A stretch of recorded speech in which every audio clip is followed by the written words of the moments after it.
So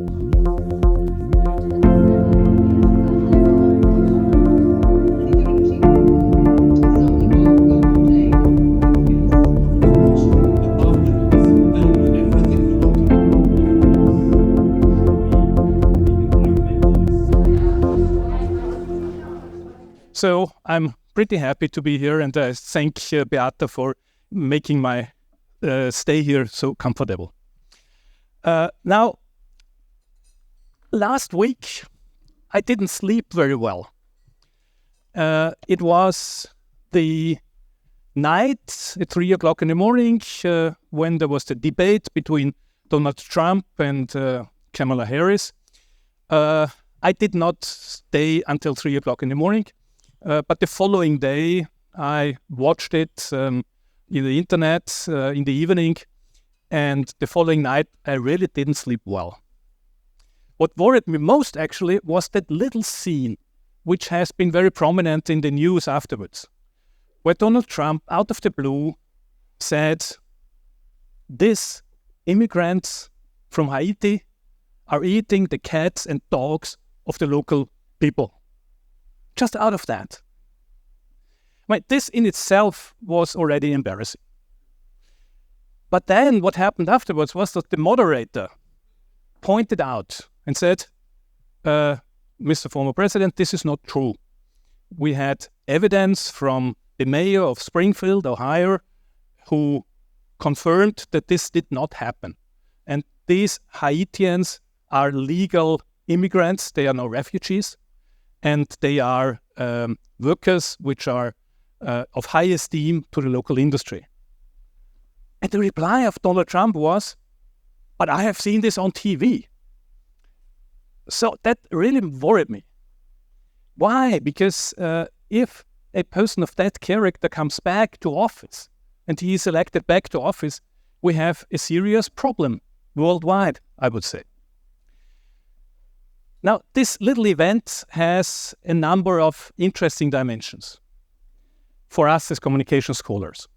So there is first the dimension of fake news. So apparently fake news are a great seller. And let's not be naive. This did not happen to Donald Trump. This was planned. And I think he succeeded. Because all over America and even all over Europe, they were talking about that event, and they were talking about immigrants. They were talking about refugees instead of other pressing problems which are there in the United States. So he succeeded and he reached his objective. That's worrying. Secondly, that's more interesting, there is a dimension of television. Not only took this debate place on television, on good old linear TV, which is highly popular still.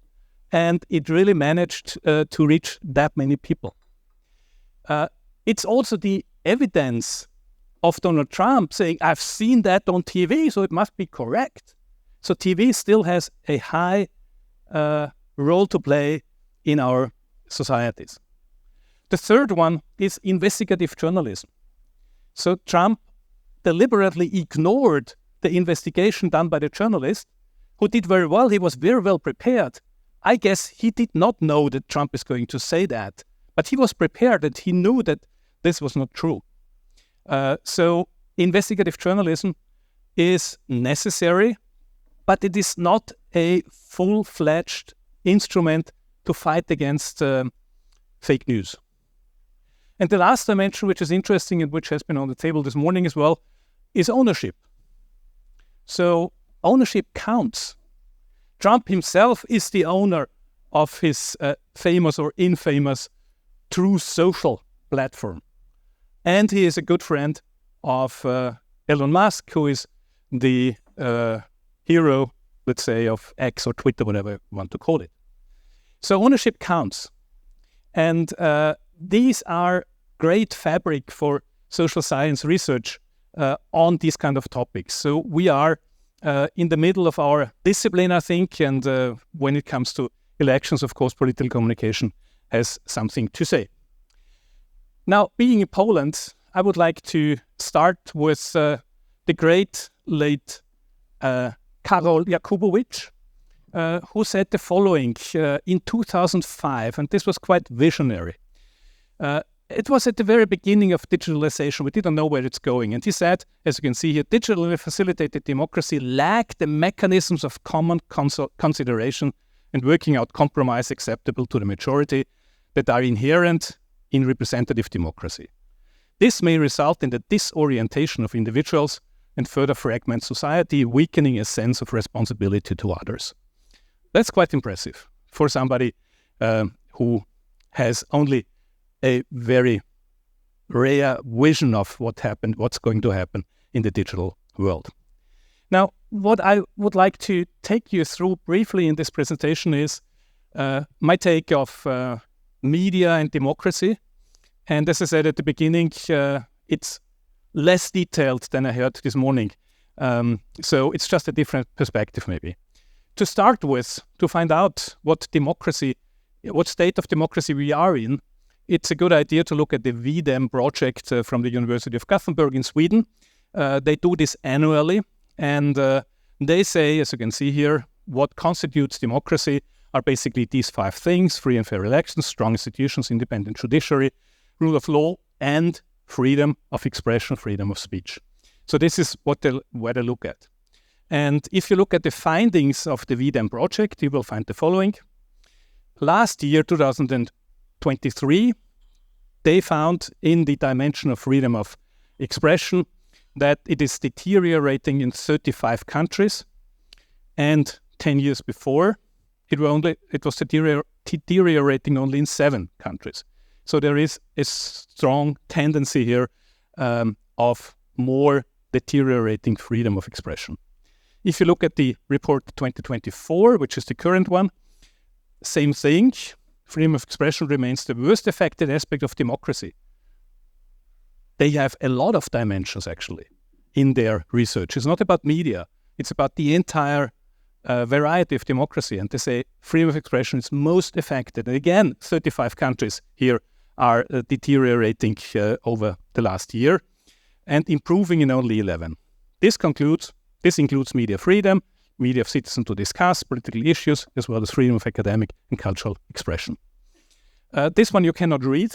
Don't worry. It's just a visual thing. These are the 20 indicators of VDEM, which are most declining. And the dark blue ones, and this is what you can see at the back as well, the dark blue ones are those related to freedom of expression. So if you count them, 5 of the 10 most deteriorating dimensions are related to freedom of expression. So we are in a dramatic state in a way. This is what we can conclude at this point in time. Now, when I came here to Krakow, I decided to drive a car, which was a medium good idea given the weather conditions. And when I was driving here and looked out of the window and it was pouring and I see the level rising of water out there, I managed to come here, it's fine. In the evening news, I saw scientists speaking. I saw environmental scientists speaking. And they said, well, this is the harvest of our behavior. We do not really seriously cut down on carbon emissions. We do not really care about planning out land which cannot absorb water anymore. This is what we harvest if we continue this behavior. And this was a very strong statement. And when I was driving through the flood here, I thought, well, given this kind of situation, we are in a similar position with regard to democracy. We are facing serious troubles. And who, if not us, should be the environmentalists taking clear positions and saying, and we are able to explain what's going on.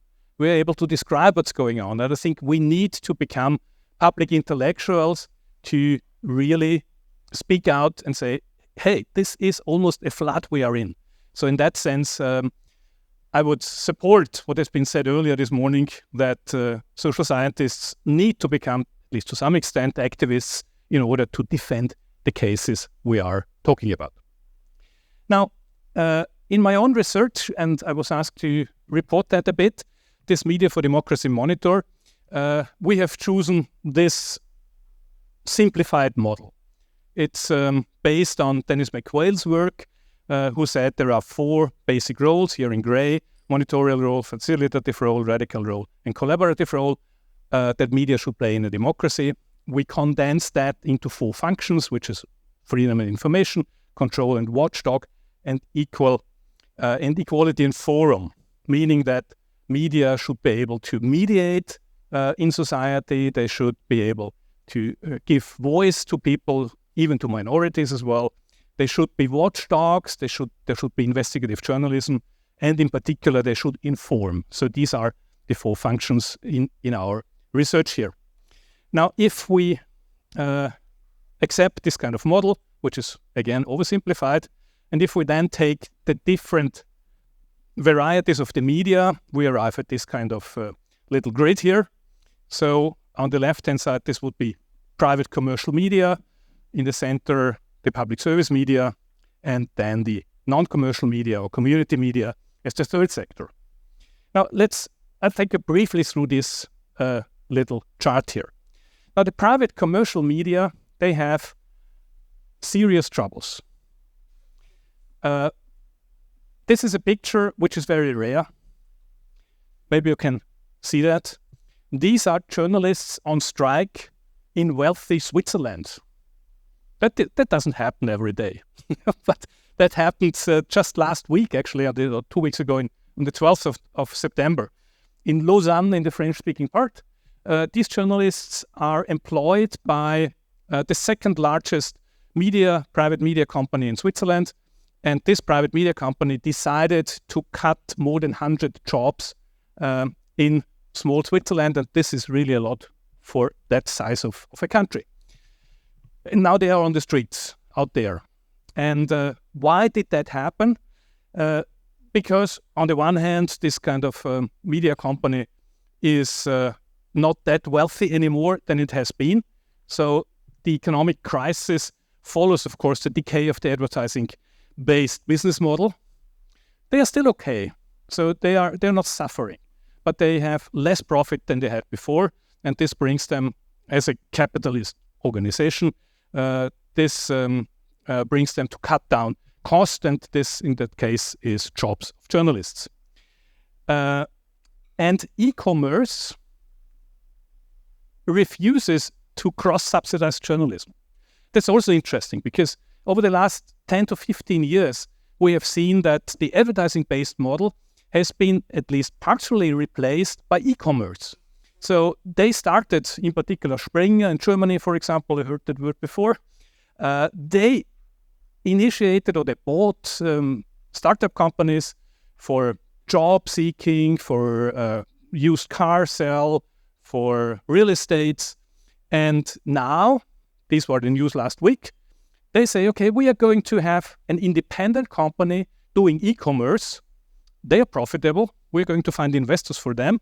And the rest of the company, which is journalism, will be another company, and this will be underfunded. So e-commerce apparently refuses to cross-subsidize journalism, and this was the idea before. Advertising cross-subsidized all the time journalism, and these times seems to be over. So we need to find a new model, and private commercial companies did not yet find one. At the same time, investigative journalism is expensive. It comes at high cost, and this cannot be, this doesn't work anymore. And finally, there is a loss of trust in private commercial media. And if we look at the latest figures of the Digital News Report, then you can see that less than 50% basically of the people do not trust the media most of the time. So this is Western Europe, and there is also the figures for Eastern Europe. It's not that different, but in Hungary, for example, only 23% who trust the news, who don't trust the news most of the time. So this is also a dramatic shift, because trust is so important for the business model of private commercial media. Now look at the public service broadcasting. Well, this picture is iconic. And it looks as if the minister in the Slovak Republic has two bodyguards next to her. I don't know if they are, but I guess they are politicians. Beata would know, probably. And what happened there is that they just dissolved public broadcasting and re-established it again in a different format, which is more closer to the government. Wow. Who would have expected that in a member country of the European Union? Well, we know that in France they have plans to reform the public service broadcaster. We know that in Switzerland there is going to be a referendum next year basically to cut the revenues of public service broadcasters by half. And if you ask people, would you like to pay only half of the amount of money? Probably people will say, of course we would like to pay less. So there are troubles out there. But this is a unique case in point. And if we take that again on a more theoretical level, public service is not as touchable as believed before. And what is interesting is that for 20 years now, the European Commission always considered public service broadcasting as something unnatural to the free market or to the internal market of the EU. And look now, this year, 2024, they adopted the European Media Freedom Act. And what you find there is that they think it's important for quality information and impartial and balanced media coverage that defend public service broadcasting for the first time. But they warn that there is a risk, which is the institutional proximity to the state. And indeed, this is a threat. And these cases in Central and Eastern Europe are evidence for that kind of risk which is out there. Now, the EMFA also looks at the editorial independence, and I think this is a very important point. So when we talk about public service broadcasting, there is the institutional level, in particular the editorial independence, which needs to be defended. And what we have seen as results in our own research, and there is a long tradition of public service media research, is that they indeed are institutions who are able to defend and who have the means also to defend against fake news. So in that sense, the institutional level is very important. And let me come back a second time to Jakubovic. He says many years ago to refine the service to social integration and cohesion. This was his vision of public service broadcasting, and he was good in the theory on public service, and he said, well, we need to have integration and cohesion at the core of public service broadcasting. And again, I think this has been visionary, and this holds true still today.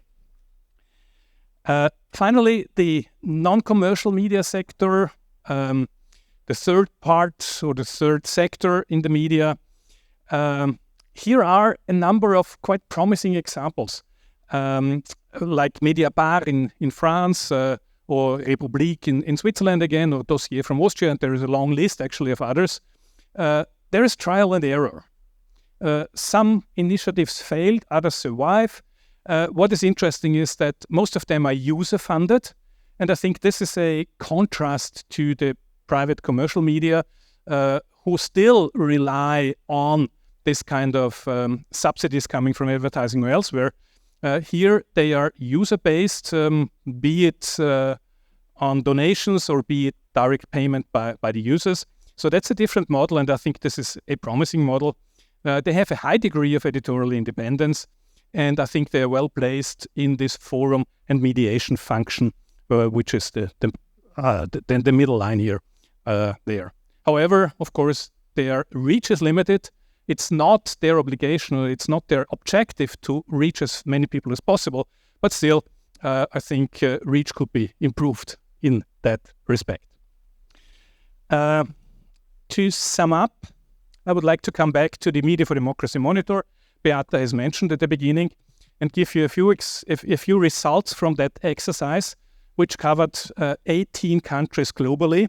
So not only European countries, but also countries like Chile and South Korea and others, and Australia.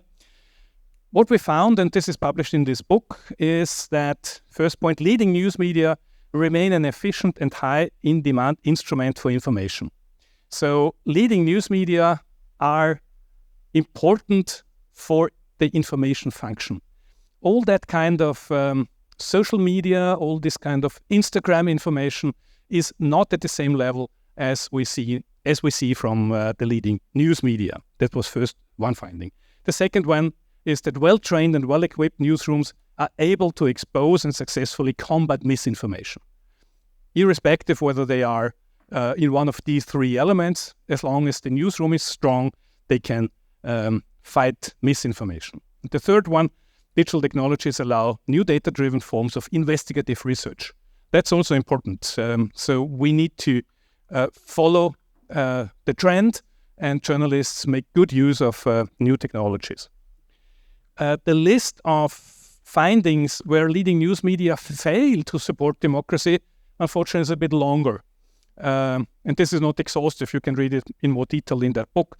But the first two points concern basically women and harassment. This is where there is a lot of problems unsolved, even in large media. So harassment of journalists, in particular female journalists, is a problem in many of the countries we have looked at, and this is far from being solved. So there is a strong underrepresentation of women. We have the gender pay gap and discriminations, and that's a threat to the freedom of expression, of course. Investigative reporting becomes, in some countries, a luxury. So who shall finance this? So if there is a lack of finance of public service, of private commercial media, they will cut expensive forms of journalism, and investigative journalism is extremely expensive. And the same goes for public service broadcasting. If we cut, or if we allow them to cut the budgets, then investigative journalism will be one of the victims. The next item here is ownership concentration. You might have a look, and this is from this morning's debate, in particular from the presentation from France, an additional source of information for you. Look it up. media-ownership.eu is the project we have been doing over the last 3 years. And we looked at the ownership chains of the leading news media in 27 EU member states. At the beginning, we thought this is easy because there is a medium, there is an owner. It is not. There are owners in plural, and some of these ownership chains where one owner owns the other and the owner owns another one are extremely long, and they go across borders, as you know. So you will end up, if you start with the Berlusconi family, for example, you will end up in 6 or 7 European countries where they own parts of the media. And I think it's so important to know who owns the media. So please have a look at media-ownership.eu. There you will find the first round of information, and we are positive that we are going to update that next year. And as you can see here, one of the findings was that media ownership concentration curtails content diversity, marginalizes less popular and consequently expensive content, and commodifies cultural industries. So this is what we know from social science research. And finally, newsroom democracy, and that's an interesting topic, I find. So we were talking about democracy today, and the last session was about democracy and the state. I would argue that democracy goes beyond the state. There can be something like newsroom democracy. So who takes decisions in a newsroom? Is it necessarily the editor-in-chief? Or can there be a process of democratizing the newsrooms, how decisions are taken? And I think if journalists claim that they are serving democracy, it might be a good idea to learn democracy in the newsroom as well. So maybe we can talk about that. And we looked into this in the leading news media in these 18 countries. And we found that in some countries, it is indeed established. In other countries, this is a total foreign concept, of course. So often it's a hierarchical organization, but I think we could debate, and we should look at this closer, that even the work in journalism, editorial newsrooms could be democratized. So democracy in the economy was an old claim 20, 40 years ago, and I think we still need to discuss this. So this was my brief walk through my own work on media and democracy, and I thank you very much for listening.